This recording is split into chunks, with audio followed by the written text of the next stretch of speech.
예전에 길을 가다 보면은 어떤 사람이 갑자기 나타나 묻습니다. 도를 아십니까? 하는 질문을 하죠. 혹시 이런 질문 받아보신 적 있으십니까? 그러면서 하는 말이 당신 영이 참 맑아 보인다.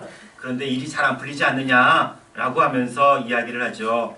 그리고 결국 쫓아가게 되면은 그 돈을 들여서 제사를 지내라고 합니다. 그래야지 당신 인생이 핀다고 얘기를 하죠. 요즘은 수법이 많이 바뀌었는데 이런 사람을 쫓아가게 되면은 결국 돈을 잃고 말게 됩니다. 돈을 빼앗기는 겁니다. 제가 신대원 시절 교육전도사를 할 때 그 교회에 아주 재밌는 분이 있었습니다. 이분도 어느 날 길거리에서 도를 아십니까? 하면서 다가오는 사람을 만났다고 합니다. 그런데 이분이 이렇게 얘기를 했어요. 어떻게 얘기를 했냐면은 저는 도를 압니다. 그리스 도를 압니다. 아주 명답 아니지 않습니까? 사랑하는 여러분, 그리스도를 아십니까? 하나님을 아십니까? 하나님이 어떤 분인지, 그리고 하나님이 어떤 일을 하셨는지, 그리고 하나님이 무엇에 관심을 가지고 있는지 아십니까? 오늘 성서정과에 따른 하나님의 말씀은 예레미야 31장 31절부터 34절까지 말씀입니다. 당시 이스라엘은 남과 북으로 나누어져 있었는데 북왕국 이스라엘과 남왕국 유다입니다. 그리고 이 둘을 합쳐서 부를 때 보통 이스라엘이라 부르죠. 북왕국은 아수르에 의해서 BC 722년경에 멸망을 당합니다.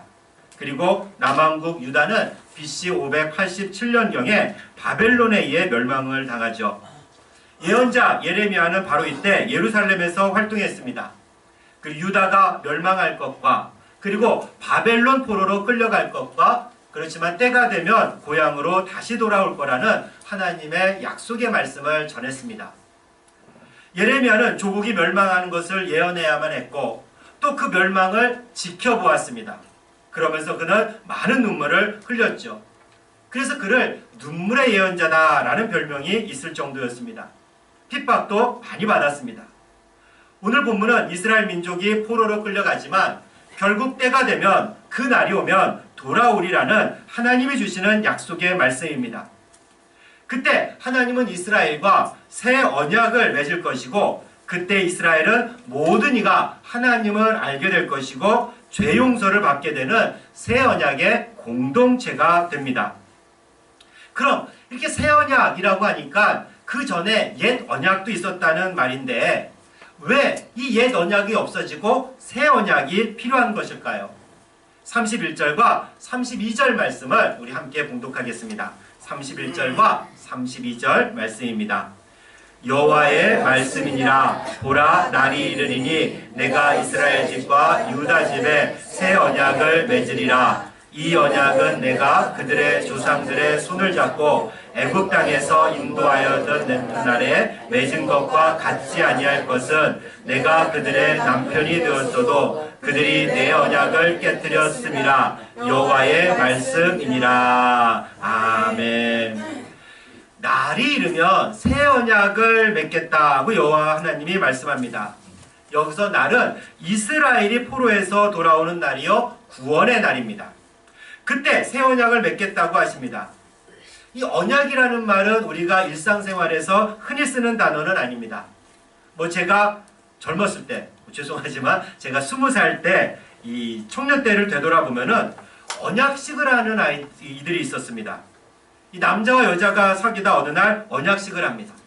약혼식도 아니고 결혼식도 아니고 언약식을 하는데 그냥 우리 이렇게 헤어지지 말고 쭉 계속해서 잘 사귀자 하는 약속을 하는 겁니다. 그런데 언약식을 하고 결혼까지 하는 친구들은 잘 못 봤어요. 어쨌든 그때 언약이라는 단어를 썼는데 우리가 일상생활에서 쓰진 않지만 성경에 나오는 단어입니다. 하나님이 백성들과 약속을 하는데 그것을 언약이라 불렀어요. 하나님은 백성에게 구원을 베푸시고 또 백성은 그에 대한 감사와 응답으로 하나님을 섬기면서 하나님이 주신 계명을 지켜야 했습니다. 항상 하나님이 먼저 은혜를 베푸셨습니다. 오늘 32절에 나오는 내용도 그렇죠. 이스라엘 민족이 이집트에서 노예 생활을 했는데 하나님이 그들을 그 땅에서 이끌어내셨습니다. 노예에서 해방되어 자유인으로 살아가게 하셨습니다. 그리고 이제 이스라엘은 하나님만 섬기고 그분의 말씀을 지키며 살아가야 했습니다. 이것이 하나님과 이스라엘 백성이 맺은 언약의 내용이었어요. 그런데 이스라엘 백성은 하나님만 섬기지 못했고 우상에게 마음을 주었습니다. 마치 부부관계에서 한쪽이 바람을 피워서 결혼관계를 끝장낸 것과 마찬가지입니다. 하나님과 백성 사이에 약속이 깨졌습니다. 하나님은 신실하게 약속을 지켰지만 백성이 먼저 약속을 깨버린 겁니다. 그런데 우리 하나님은 여기서 끝내지 않았습니다. 이스라엘의 잘못으로 언약이 파괴되었지만 여호와 하나님은 이스라엘 백성을 버리지 않으셨습니다. 오히려 새롭게 시작하려 하셨습니다. 그들과 다시 하나님과 백성으로서의 관계를 맺고자 하셨죠. 그래서 새 언약이 필요했습니다.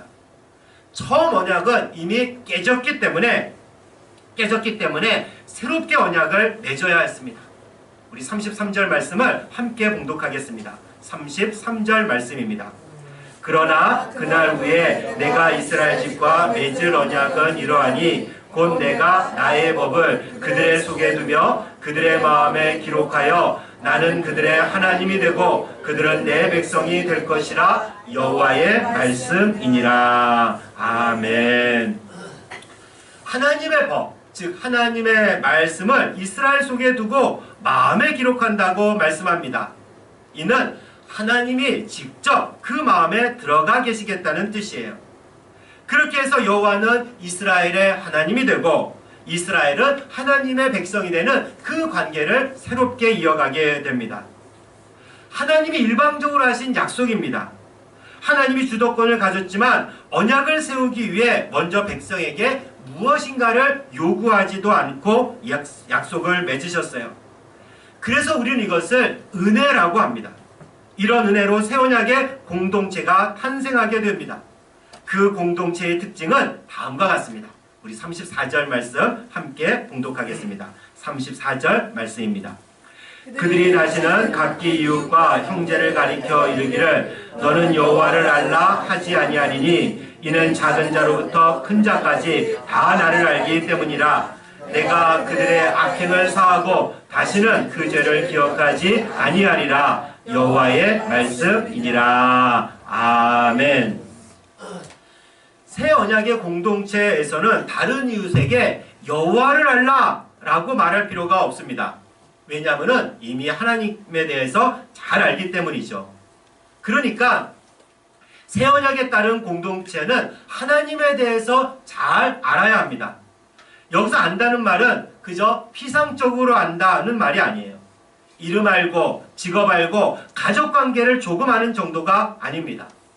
여기서 알다라는 단어는 부부와 같이 친밀한 관계에서만 파악할 수 있는 내용을 알 때 쓰는 표현이죠. 새 언약에서는 하나님과 우리의 관계가 그 정도로 친밀하고 인격적이다라는 뜻입니다. 또 다른 특징은 이스라엘이 지금까지 지은 모든 죄를 용서한다고 말씀하십니다. 아예 기억도 하지 않는다고 하십니다. 이스라엘은 지금 엄청난 죄를 짓고 나라도 멸망하고 포로로 끌려갔습니다.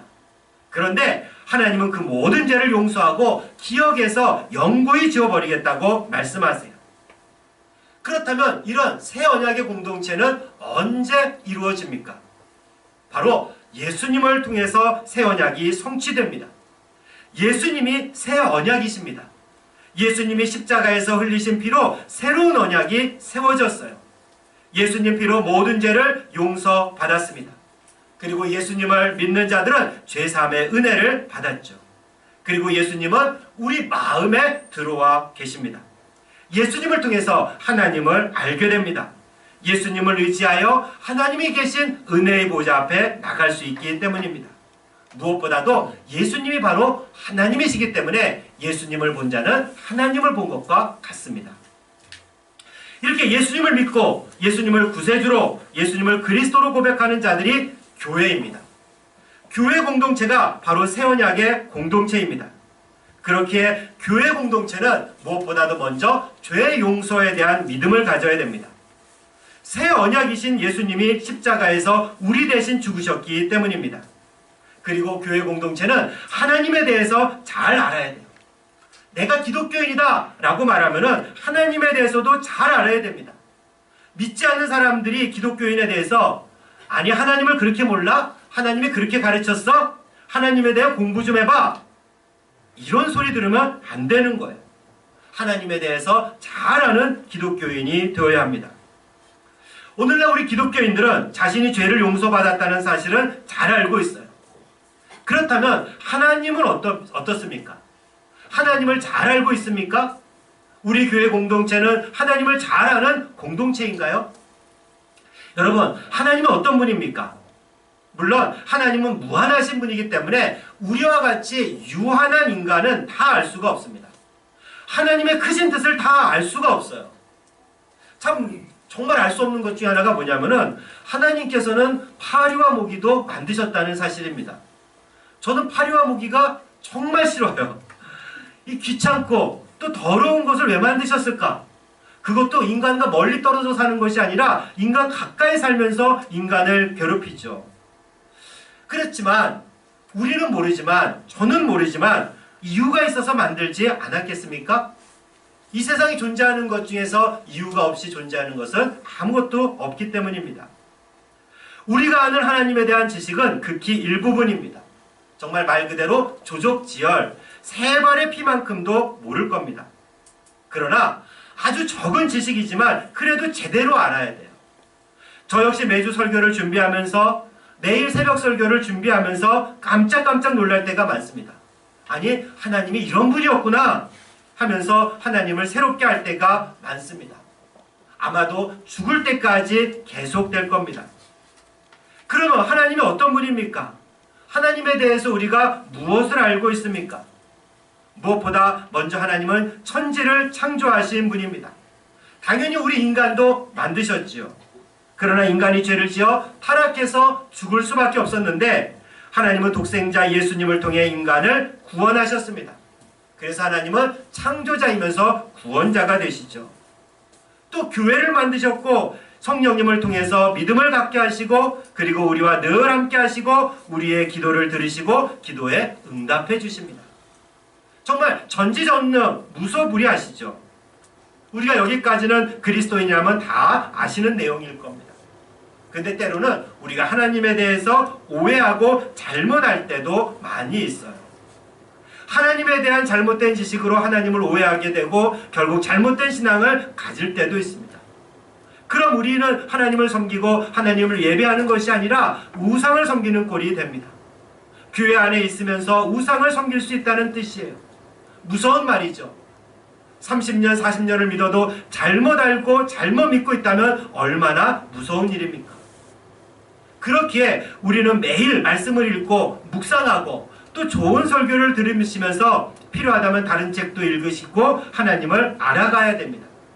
성경 공부도 하면서 하나님을 알아가는 일에 힘써야 돼요. 죽을 때까지 말입니다.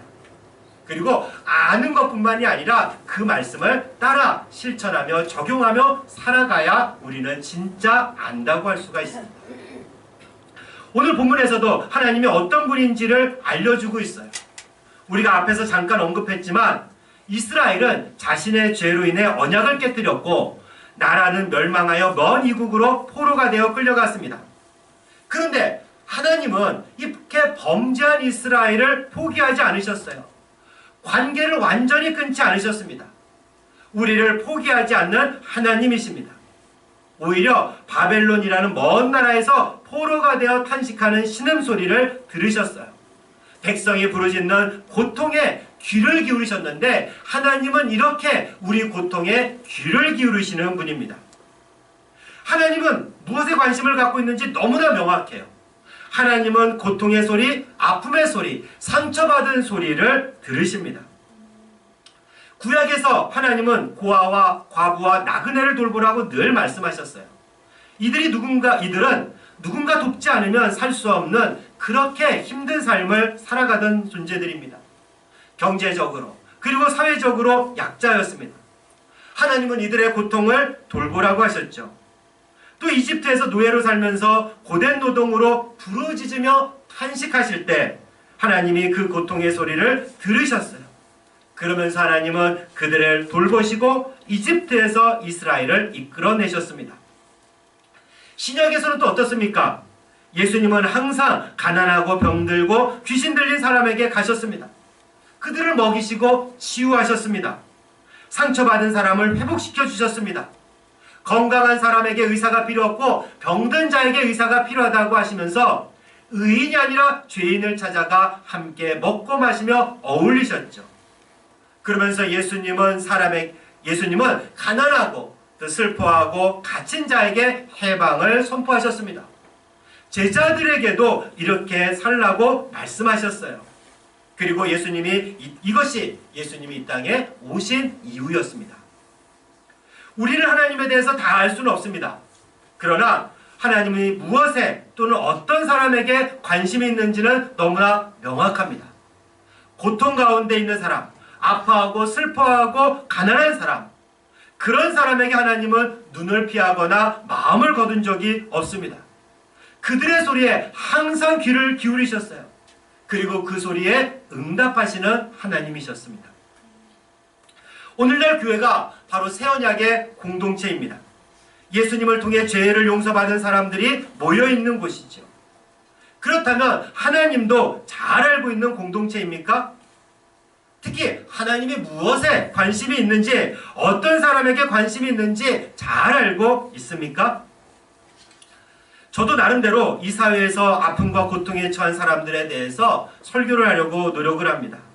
그런데 오늘 설교를 준비하면서 보니 그렇게 많이 한 것이 아니구나 하는 생각을 해보게 됩니다.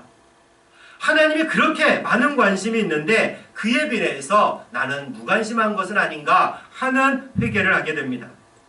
이 사회에서 고통당하는 사람들 소리에 더욱 귀를 기울여야 되겠다 하는 다짐도 해봅니다. 왜냐하면 하나님이 그들의 소리를 들으시기 때문입니다. 그리고 우리가 그 소리에 응답하길 바라시기 때문이죠. 오늘은 우리 공동체 안에 이런 고통의 소리를 한번 살펴봤으면 좋겠습니다. 하나님은 이 자리에 있는 우리 중 어떤 사람에게 더 많은 관심을 기울이시겠습니까? 지금 우리 아이들이 이 밑에서 예배를 드리고 있는데 어떤 아이들의 소리에 귀를 기울이시겠습니까? 그리고 어떤 소리에 응답하길 바라실까요? 너무나 당연합니다. 아파하고 고통받는 사람의 소리입니다. 하나님은 그 소리에 응답하고자 하십니다. 그것도 여기에 있는 우리를 통해서 말입니다. 우리를 통해서 그 고통과 아픔을 치유하길 바라세요. 그러나 우리는 그 소리를 듣지 못할 때가 많이 있습니다. 교회 안에서 서로에 대해 관심이 별로 없기 때문입니다. 큰 교회일수록 이런 현상은 뚜렷해져 갑니다. 그저 주일이 되면 교회에 나와 예배드리고 서둘러 가는 사람들이 많습니다. 관심 받거나 관심을 쓰기 싫어서 대형교회 가는 분들도 많이 있습니다. 그런데 자그마한 교회도 마찬가지로 되어갑니다. 가족과 같은 교회라는 말이 점점 사라지고 있습니다. 우리 기억에 남아있는 전설 같은 이야기들 있지 않습니까? 우리가 서로 집에 숟가락이 몇 개 있는지도 아는 정도라 자랑했습니다. 우리 믿음의 선배들이 그랬죠. 이제 그런 관계를 바라지는 않습니다. 사실 가능하지도 않습니다. 오히려 너무 가까우면 또 상처를 받을 수도 있습니다. 그래서 때로는 적당한 거리를 유지하는 것도 지혜이죠. 그러나 그 거리가 너무 멀어졌어요. 성도들끼리 너무 피상적으로만 압니다. 진정한 아픔과 고통이 무엇인지 몰라요. 관심이 없지만 좋은 것만 보여주려고 하기 때문입니다. 아픔과 고통을 보이고 싶어 하지 않습니다. 고통을 숨깁니다. 심지어 목사에게도 그래요. 사람에게 말해봤자 위로는커녕 오히려 가십거리가 되기 일쑤이기 때문입니다. 기도 제목이라고 하면서 말을 옮기기도 하죠. 그러면서 혹시 무슨 죄가 있어서 그런 거 아니야? 하는 추측성 얘기도 오가고, 그런 얘기가 결국 당사자에게 들어가고 결국 더 큰 상처를 받게 됩니다. 교회 공동체에서 말이죠. 그래서 우리는 할 수 있으면 입을 다뭅니다. 너무 적나라하게 말하는 것도 삼가해야 되지만 숨기는 것은 더 큰 문제예요. 교회 공동체에서 위로받기보다 더 큰 상처를 받게 된다니 말이 됩니까? 때로 상처받은 사람이 비난을 받기도 해요. 요즘 미투 운동이라고 있습니다. 성폭력을 당한 사람이 용기를 내어 말하기 시작했습니다. 여성들이 많습니다. 남성 중심으로 권력과 힘이 집중되어 있다 보니까 여성들이 성폭력을 당해도 말하지 못하는 경우가 비일비재했죠. 우리나라만 그런 것이 아니라 전 세계적인 현상입니다. 이제 여성들이 용기를 내어 힘들게 그 고통을 이야기하기 시작했습니다. 그런데 그런 여성들이 피해자인데 상처 입은 여성들을 공격하는 경우가 많았습니다. 오히려 가해자를 두둔하는 이상한 현상이 벌어지고 있어요. 슬프게도 안타깝게도 교회 안에서도 이런 성폭력이 많다고 합니다. 물론 우리 교회 이야기는 아니겠지만 교회 안에서 당한 성폭력을 고발하면 10중 8구 신천지라는 비난이 쏟아집니다. 교회를 분열시킨다고 공격을 합니다. 고통을 당한 사람들, 정말 오랫동안 마음에 품고 고통을 당한 그 사람을 보듬고 위로하는 것이 아니라 오히려 더 큰 상처를 주는 그런 행위를 자행하죠. 가해자인 목사나 장로를 두둔하고 말입니다. 안타깝지만 오늘날 우리 한국교회의 현실입니다. 우리는 그러지 맙시다. 송파교회가 새 언약의 공동체로서 죄 사함을 받았다면 하나님이 어떤 분인지, 무엇에 관심이 있는지, 어떤 사람에게 관심이 있는지 아는 공동체라면 서로가 가진 아픔을 나누고 서로를 위해 기도하고 위로해 주십시오. 비난하지 말고 할 일이 있다면, 도움을 줄 수 있다면 그 일을 행하십시오. 그 고통은 질병일 수도 있습니다. 가정 문제일 수도 있습니다. 그리고 또 관계 문제일 수도 있고 재정적인 문제일 수도 있습니다. 특히 재정적인 문제는 좀 더 세심한 배려가 필요한데 공동체를 세울 수도 있고 공동체를 붕괴시킬 수도 있기 때문입니다.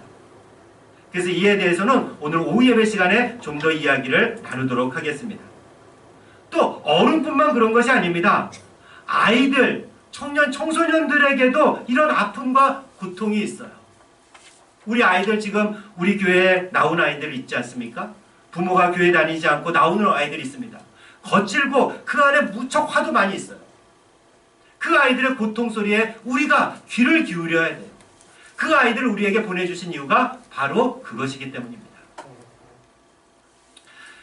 기독교인들은 옆에 있는 성도의 고통 소리에 귀를 기울이고 하나님 뜻에 따라 응답할 수 있어야 돼요. 그것이 새 언약의 공동체입니다.